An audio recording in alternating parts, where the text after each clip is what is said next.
less and less water. Week after week, it got less and less. Yeah, So. water pressure went down, very little water, and then finally one day I turned on the faucet and there was no water or water pressure. So It's scary because it's like, where are we going to live? What are we going to do with this house? The county started putting together a drought task force committee. We started receiving phone calls early on from homeowners whose wells were going dry. We were receiving phone call after phone call in our office.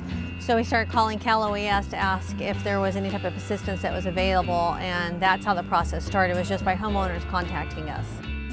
We knew that we needed to deliver water quickly to those residents. It was an emergency.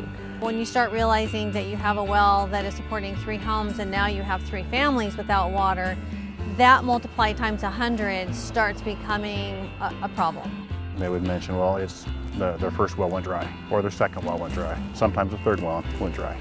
Our environmental health director gets an intake.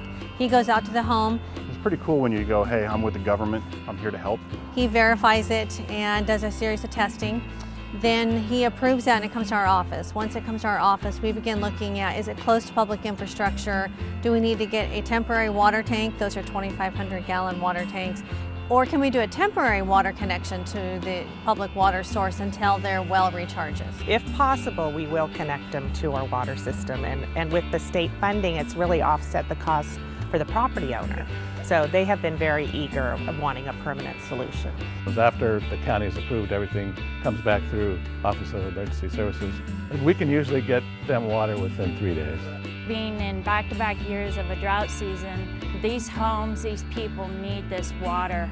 This truck runs 7 days a week. There can be upwards of 16 deliveries in a day. I'm just glad we can take care of these people because there's a lot of people in this county that don't have any water.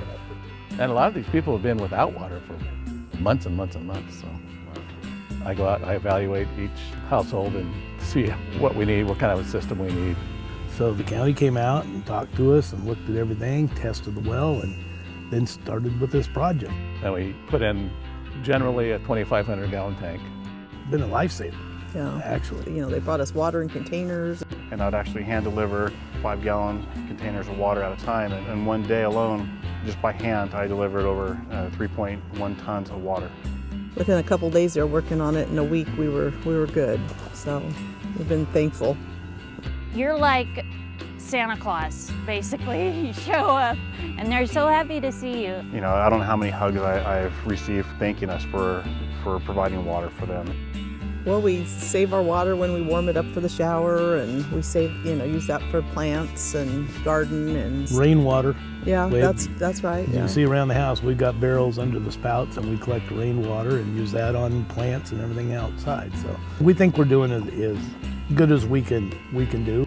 We all pull together, we work well together, and I think that's what makes us so successful. We are still receiving calls about dry wells. Thanks for all your help. It's like Chris said, it's been a lifesaver for us, and I mean, we wouldn't be here. We would have to find someplace else to live. We would.